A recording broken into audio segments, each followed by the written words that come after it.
യഥാർത്ഥ വിശ്വാസ മഹാസംഗമം ഇന്ന് പന്തളത്ത് ശബരിമല കർമ്മസമിതി സംഘടിപ്പിക്കുന്ന ശബരിമല സംരക്ഷണ സംഗമം ഇന്ന് നടക്കും. വിശ്വാസത്തിനൊപ്പം വികസനം എന്ന സന്ദേശത്തിലാണ് മഹാസംഗമം നടക്കുന്നത്. രാവിലെ സെമിനാറുകളും ഉച്ചയ്ക്ക് ശേഷം മഹാസംഗമവും നടക്കും. ശബരിമല സംരക്ഷണ സംഗമത്തിൽ പാർലമെന്റ് അംഗം തേജസ്വി സൂര്യ പങ്കെടുക്കും. തമിഴ്നാട് BJP ഘടകത്തിന്റെ മുൻ അധ്യക്ഷൻ K. അണ്ണാമലയാണ് പരിപാടിയുടെ ഉദ്ഘാടകൻ. വിവരങ്ങളുമായി ഗോകുൽ രമേശ്, സുധീഷ് ഗോപാൽ എന്നിവർ പന്തളത്ത് നിന്ന് ചേരുകയാണ്. ആദ്യം സുധീഷിലേക്കാണ് പോകുന്നത്. സുധീഷ്, നേരത്തെ നമ്മൾ സൂചിപ്പിച്ചതുപോലെ യഥാർത്ഥ വിശ്വാസ സംഗമം ഇന്ന് എന്നുള്ളതാണ്. കാരണം ഏതാണ്ട് 2 ദിവസങ്ങൾക്ക് മുമ്പ് പമ്പയിൽ നിരീശ്വരവാദികളുടെ അല്ലെങ്കിൽ കമ്മ്യൂണിസ്റ്റ് ഭരണകൂടത്തിൻ്റെ ഒരു പ്രഹസനമായി ഒരു സമ്മേളനം നടന്നിരുന്നു. അത് ട്രോളായി മാറുകയും ഒരു കോമഡി ഷോ പോലെയൊക്കെയായി മാറുകയും ഒക്കെ ചെയ്തത് നമ്മൾ കണ്ടതാണ്. ഏതായാലും ഇന്നിപ്പോൾ പന്തളത്തേക്ക് അയ്യപ്പ ഭക്തരുടെ ഒഴുക്കാണല്ലോ. പന്തളം എന്ന പുരാതനമായ ഭഗവാൻ അയ്യപ്പൻ ഓടിക്കളിച്ച് നടന്ന ആ പുണ്യപുരാതനമായ നഗരം എത്രത്തോളം ഒരുങ്ങിക്കഴിഞ്ഞിരിക്കുന്നു ഈ ഭക്തജനസംഗമത്തിനായി സുധീഷ്? ഏറ്റവും പ്രധാനമായി പറയേണ്ടത് 2 ദിവസം മുമ്പ് പമ്പയിൽ നടന്ന ആഗോള അയ്യപ്പ സംഗമം എന്ന പേരിൽ നടന്നിടത്ത് കാണാത്ത ആൾക്കാരെ കാണുന്നു. അവിടെ എന്ത് ചർച്ച ചെയ്തില്ലയോ, എന്ത് ചർച്ച ചെയ്യുമെന്ന് പറഞ്ഞിട്ട് പറ്റിച്ചോ ആ കാര്യങ്ങൾ ഇവിടെ ചർച്ച ചെയ്യാൻ പോകുന്നു. തീർത്തും ഭക്തർക്കൊപ്പം നിൽക്കുന്ന, വിശ്വാസത്തിനൊപ്പം നിൽക്കുന്ന ഒരു സംഗമം ഇവിടെ നടക്കാൻ പോകുന്നു. അതിൻ്റെ ഭാഗമായി നടക്കുന്ന സെമിനാർ നടക്കുന്ന വേദിയിലാണ് ഞാനിപ്പോൾ ഉള്ളത്. ഇവിടെ ഏറ്റവും എടുത്തു പറയേണ്ടത്, ഇവിടെ നമുക്ക് മുൻനിരയിൽ തന്നെ സന്യാസി വൈദികളെ കാണാം, അതോടൊപ്പം തന്നെ ഭക്തരെ കാണാം, കറുപ്പുടുത്തെത്തിയ അയ്യപ്പ ഭക്തരെ കാണാൻ സാധിക്കും. മറിച്ച് ഇതൊന്നും പമ്പയിൽ കാണാൻ കഴിഞ്ഞിരുന്നില്ല. അതോടൊപ്പം തന്നെ 3 വിഷയം, അതുവരെ ശബരിമല വിശ്വാസം, അതോടൊപ്പം തന്നെ വികസനം, സുരക്ഷ, ഈ 3 കാര്യങ്ങളെ മുൻനിർത്തിയുള്ള ചർച്ചകളാണ് ഇവിടെ ഉച്ചവരെ നടക്കുക. അതിന് നേതൃത്വം നൽകുന്നത് ദേവസ്വം ബോർഡ് മുൻ പ്രസിഡന്റ് G. രാമൻ നായരുണ്ട്. അതോടൊപ്പം തന്നെ സുരക്ഷാ കാര്യങ്ങൾ ചർച്ച ചെയ്യാൻ TP സെൻകുമാറിൻ്റെ മുൻ DGP, അതോടൊപ്പം തന്നെ ഭക്തരുടെ കാര്യങ്ങൾ പറയാൻ അയ്യപ്പ ദാസ് അടക്കമുള്ള ഭക്തരുടെ നേതൃത്വത്തിൽ നടക്കുന്ന ഒരു ചർച്ചയാവും, സെമിനാറാവും ഇന്ന് ഉച്ചവരെ നടക്കുക. അതിനുവേണ്ടിയുള്ള ഒരുക്കങ്ങളെല്ലാം തന്നെ ഇവിടെ പൂർത്തിയായി കഴിഞ്ഞു. അതിൻ്റെ രജിസ്ട്രേഷൻ നടപടികൾ ഇപ്പോഴും പുരോഗമിക്കുകയാണ്. വലിയ തിരക്ക് തന്നെയാണ് താഴെ രജിസ്ട്രേഷൻ കൗണ്ടറിൽ കാണാൻ കഴിയുന്നത്.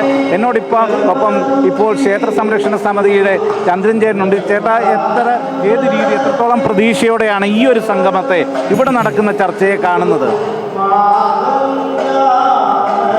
വിശ്വാസത്തോടൊപ്പം വികസനമെന്ന സങ്കല്പത്തിലാണ് ഈ ശബരിമല സംരക്ഷണ സംഗമം സംഘടിപ്പിച്ചിട്ടുള്ളത്. വിശ്വാസമാണ് ഏറ്റവും പ്രധാനപ്പെട്ടതായ കാര്യം. ആ വിശ്വാസമില്ലെങ്കിൽ ശബരിമല ക്ഷേത്രമല്ല ഒരു ക്ഷേത്ര സങ്കേതങ്ങൾ നിലനിൽക്കയില്ല എന്ന് നമുക്കറിയാവുന്ന വസ്തുതയാണ്.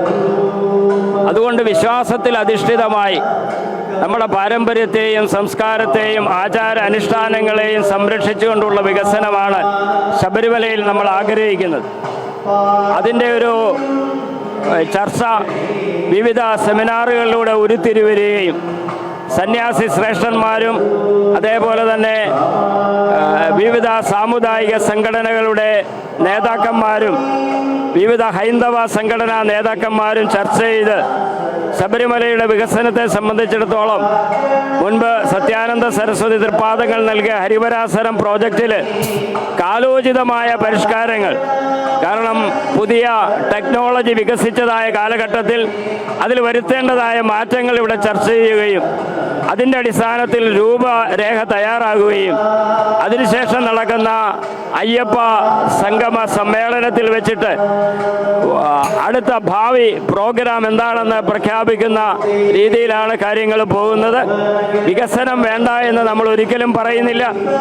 പക്ഷേ ക്ഷേത്ര വിശ്വാസികളോ ഈശ്വര വിശ്വാസികളോ അല്ലാത്തവരുടേതായിട്ടുള്ള ശബരിമലയിലെ വികസനം കേവലം അവിടെ ഒരു ടൂറിസ്റ്റ് കേന്ദ്രമാക്കി മാറ്റാനുള്ള പദ്ധതിയുടെ ഭാഗമായും അയ്യപ്പനെ മതേതരവാദിയായി ചിത്രീകരിക്കാനും വേണ്ടിയിട്ടുള്ള ഒരു പാഴ്വേലയാണ് എന്നാണ് നമുക്ക് മനസ്സിലാക്കാൻ സാധിക്കും.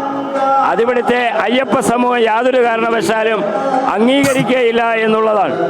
ഇത്രയും കാലം ആ ഇടതുപക്ഷങ്ങളൊക്കെയും ഈ ഹൈന്ദവ സംസ്കാരത്തെയും ആചാരാനുഷ്ഠാനങ്ങളെയും ക്ഷേത്രങ്ങളെയും തച്ചു തകർക്കാൻ നോക്കിയിട്ടും അവർക്ക് സാധിക്കാതെ വന്നപ്പോൾ ഇപ്പോൾ പുതിയ വിശ്വാസത്തിൻ്റെയൊക്കെ മേലങ്കി അണിഞ്ഞുകൊണ്ട് അയ്യപ്പൻ്റെ പേര് പറഞ്ഞ് ആളുകളെ തട്ടിക്കുന്നതിന് വേണ്ടിയുള്ള ഒരു തിരഞ്ഞെടുപ്പിന് മുന്നോടിയായിട്ടുള്ള ഒരു തട്ടിപ്പ് മാത്രമാണ് ഇവിടെ കഴിഞ്ഞ ദിവസം നടന്നത് എന്നാണ് നമുക്ക് മനസ്സിലാക്കാൻ സാധിക്കുന്നത്. ഇവിടെ ക്ഷേത്ര സംരക്ഷണ സമിതിയെ സംബന്ധിച്ചിടത്തോളം ഈ ആചാരങ്ങൾ കൃത്യമായി പാലിച്ചുകൊണ്ട് അതാണ് നമ്മുടെ സംസ്കാരത്തെ നിലനിർത്തുന്ന മുഖ്യമായ ഘടകം എന്ന് മനസ്സിലാക്കിക്കൊണ്ട് തന്നെയാണ് നമ്മൾ ഈ സംഗമത്തിൽ പങ്കെടുക്കുന്നത്. അതുകൊണ്ട് തീർച്ചയായും ഭാവിയുടെ ഒരു രൂപരേഖ ഈ ജനങ്ങളുടെ മുന്നിൽ, അയ്യപ്പന്മാരുടെ മുന്നിൽ, സർക്കാരിൻ്റെ മുന്നിൽ, കേന്ദ്ര സർക്കാരിൻ്റെ മുന്നിൽ നമ്മൾ വെക്കാനായിട്ടാണ് ഉദ്ദേശിക്കുന്നത്. അത് സംബന്ധിച്ചുള്ള പ്രഖ്യാപനങ്ങൾ ഈ അയ്യപ്പ സംഗമം 3 മണിക്ക് ശേഷം നടക്കുന്ന അയ്യപ്പ സമ്മേളന സംഗമത്തിൽ ഉണ്ടായിരിക്കും എന്ന് മാത്രമാണ് ഈ അവസരത്തിൽ സൂചിപ്പിക്കാനുള്ളത്. ഇതിന് എല്ലാ ഭാവുകങ്ങളും നേർന്നു കൊള്ളുകയാണ്. അതുതന്നെയാണ് ഗൗതം പറയേണ്ടത്. കൃത്യമായും ഭക്തരുടെ ഭാഗത്തു നിന്നുകൂടി അതോടൊപ്പം വിശ്വാസികളുടെ ഭാഗത്തു നിന്നുകൂടി ചിന്തിച്ചുകൊണ്ടുള്ള വികസന കാര്യങ്ങൾ ചർച്ച ചെയ്യുന്നു, സുരക്ഷാ കാര്യങ്ങൾ ചർച്ച ചെയ്യുന്നു. അതോടൊപ്പം തന്നെ ഈ വിശ്വാസവും ക്ഷേത്രവുമെല്ലാം സംരക്ഷിച്ചു കൊണ്ടുപോകുന്നതിന്റെ കാര്യങ്ങൾ ചർച്ച ചെയ്യുന്നു. അത്തരം വിശ്വാസത്തോടൊപ്പം വികസനം എന്നത് തന്നെയാണ് ഈ ശബരിമല കർമ്മസമിതി നടത്തുന്ന ഈ ഭക്തസംഗമത്തിന്റെ ഏറ്റവും പ്രധാനപ്പെട്ട ആശയം, അല്ലെങ്കിൽ അത് മുന്നോട്ട് വെക്കുന്ന വിഷയം അത് തന്നെയാണ്. ഇതുമായി ബന്ധപ്പെട്ട വിവിധ ചർച്ചകൾ നടക്കുന്നു.